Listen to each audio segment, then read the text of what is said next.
Bienvenue dans ce nouvel épisode.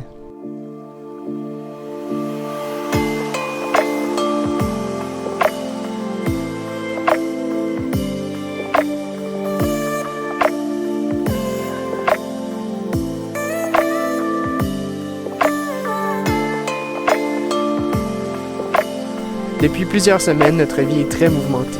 Alors on prend le temps de s'arrêter avec toi, car notre premier chapitre se termine. Je pense qu'on a beaucoup de choses à se dire. On est présentement dans les Pyrénées. On va faire un grand résumé de tout ça pour rattraper le décalage entre les vidéos YouTube et la vie qu'on vit présentement. On souhaite se poser et prendre le temps avec toi de faire le point sur notre premier chapitre qu'est la France. Dans cette vidéo, on parlera de notre itinéraire, de ce qu'on a vécu, des péripéties et des petits moments de plaisir également qu'on a vécu. Et aussi faire un retour sur ces premiers 1500 km parcourus en sol français. 1000! Yeah! 1000 km! Je peux pas dire que c'était ultra facile, mais ça a bien commencé. C'est correct. C'est correct. D'abord, la France aura été un excellent choix pour commencer cette aventure parce que non seulement il n'y a pas la barrière de langue, mais on a été extrêmement bien accueillis. Pour faire des rencontres, on a certainement eu la chance d'être hébergés, accueillis et bien nourris chez des amis qu'on avait déjà préalablement avant de partir en France. Mais également, on a rencontré une foule de gens, de cyclo-randonneurs sur notre chemin avec qui on a échangé et qu'on a eu beaucoup de plaisir. Verdict, si jamais tu souhaites te lancer dans une aventure à vélo, à pied, en backpack, on te recommande fortement la France. C'est super facile, c'est accueillant. Je vous invite à aller voir les véloroutes de France. La France regorge de routes cyclables et donc c'est super simple de voyager à vélo en France. C'est un petit pays comparativement par exemple à la province du Québec, mais qu'en très peu de kilomètres, on voit des paysages totalement différents. Tu passes de la mer aux montagnes, aux champs. Donc sincèrement, c'est une aventure pour les yeux. Je tiens à te parler d'un sujet qu'on n'a pas abordé dans les épisodes précédents.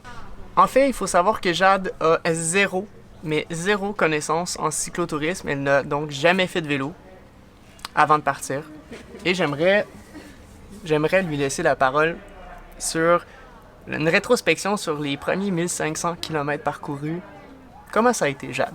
Sincèrement, je crois que je suis partie avec le meilleur état d'esprit, c'est-à-dire dans l'ignorance et la naïveté. Le fait que je n'ai pas eu conscience de ce qui m'attendait m'a vraiment aidé à poursuivre le chemin. Je dois dire qu'au début, c'était quand même difficile pour moi. On faisait des petites étapes, peut-être 40-50 km, qui étaient très difficiles pour mes genoux, pour mes cuisses, pour mes fesses. Puis, en fait, au fur et à mesure qu'on avançait, mon corps s'est adapté. Je pense qu'il s'est passé beaucoup de choses dans la transformation de mon corps, dans mes muscles que je n'avais pas. Mais je crois qu'il va falloir que je garde cet état d'esprit-là jusqu'à la fin du voyage parce qu'il y a des moments difficiles à venir. Déjà, en Espagne, après 3 jours, on constate que c'est beaucoup plus difficile que la France. Il y a toujours des petits cols à monter. Ouais. Je dois avouer que il y a des moments où est-ce que je me disais je me rends en Malaisie là, comme ça, je vais pédaler, ça va aller super bien. Mais d'autres moments, notamment dans les Pyrénées, où est-ce que je regrettais d'être partie. Puis d'ailleurs, j'ai rêvé que j'étais à la maison cette nuit-là. Donc tout pour avoir un réveil des plus joyeux. D'ailleurs, on te laisse sur les images qu'on a prises dans les Pyrénées.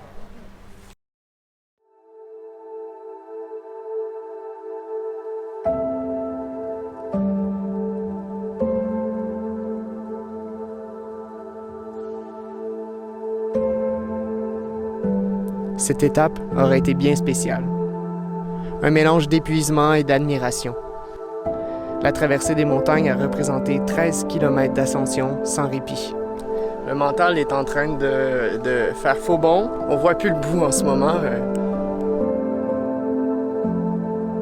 Un passage qui a repoussé nos limites physiques et psychologiques. L'épuisement nous a permis de s'arrêter et de regarder le paysage autrement. Admirer l'immensité de l'horizon tout en reprenant notre souffle, c'était irréel. Oh, c'est magnifique! C'est magnifique.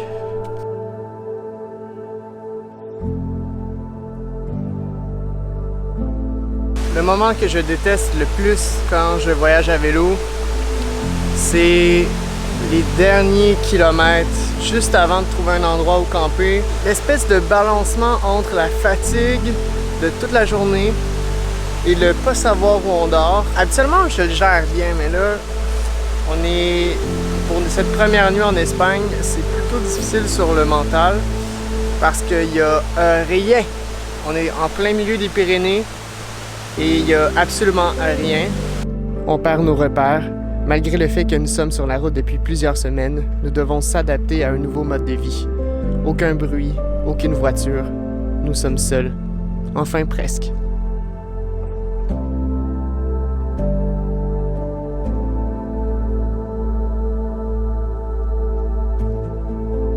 On est rendu après beaucoup d'efforts et le mental a failli succomber.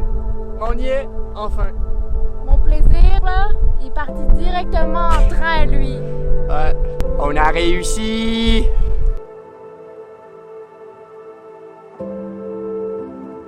Après, nous avons eu droit à une descente de 28 km comme récompense. Une histoire qui se termine bien. Donc, sur le fait de parler de mon expérience, je pense qu'on pourrait parler de notre expérience en général jusqu'à présent. Ouais? Est-ce que tu voudrais partager un moment difficile en premier? Un des moments difficiles du voyage, je pense, une des plus grandes galères qu'on a eues jusqu'à présent, c'est quand j'ai perdu le portefeuille à Amiens. Ok, première péripétie du voyage, on a perdu, en fait, je prends la responsabilité, j'ai perdu le portefeuille, incluant carte d'assurance maladie, incluant un permis de conduire. Mais bon, là, on est en panique. Ce matin, on a reviré l'appartement ici au complet. On a refait l'itinéraire de ce matin parce qu'on s'en est rendu compte au centre-ville lorsqu'on voulait aller à l'épicerie. Puis là, ben, il y a quelqu'un qui vient tout juste de nous contacter.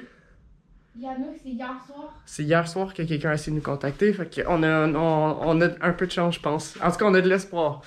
Oh my God! J'ai perdu le portefeuille dans un bar à Amiens. Puis on l'a retrouvé. Oh! Alors on retourne, centre-ville, chercher notre portefeuille. Ah, yes! On l'a retrouvé. Heureusement.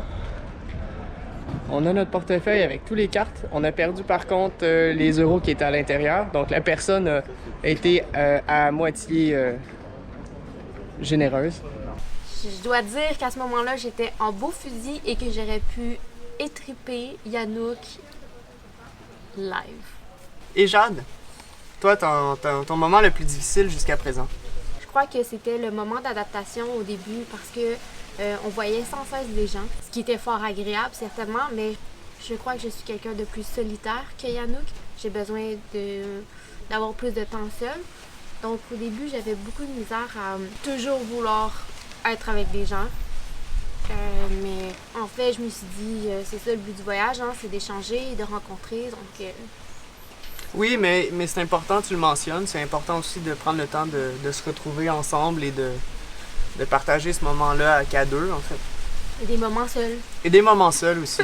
Moi, j'ai un top 3 de Top- jusqu'à présent.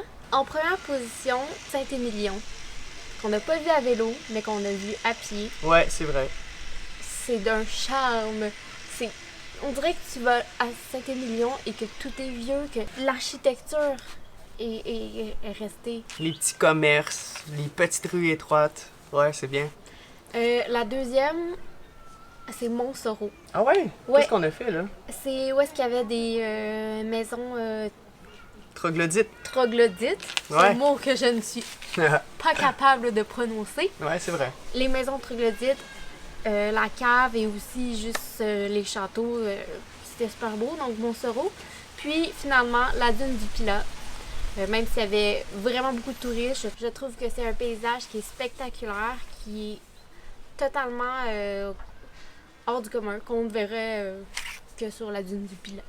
Ouais, c'est vrai. Ouais, j'approuve à 100%. Avant de terminer cette vidéo, on aimerait aborder un tout petit point.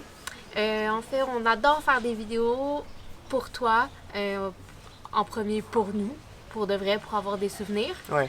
On te demande fortement de partager et de t'abonner si c'est pas déjà fait ou de demander aux gens de s'abonner. Premièrement, ça nous aide à agrandir la communauté.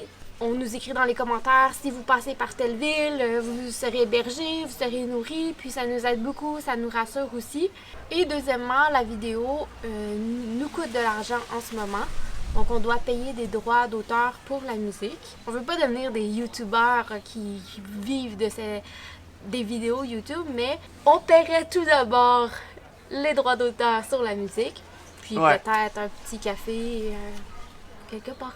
Et ça te coûte rien de t'abonner et d'en parler aux autres. Donc voilà, c'est un petit geste que nous t'invitons à faire. Qui pourrait être très grand pour nous et représentatif. Exact. On sait que c'est anodin de voyager à vélo, surtout de faire le tour du monde. Donc, ça nous ferait plaisir de répondre à tes questions.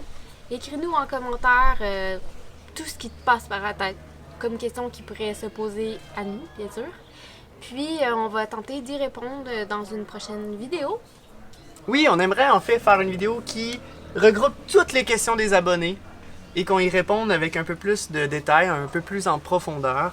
Hey, on veut que ça soit des abonnés qui écrivent les commentaires, on va répondre aux abonnés. Alors si t'es pas abonné, si t'es pas abonné, abonne-toi!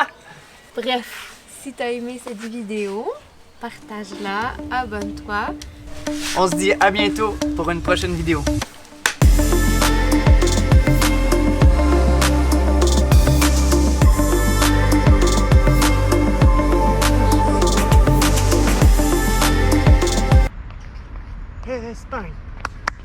Espagne.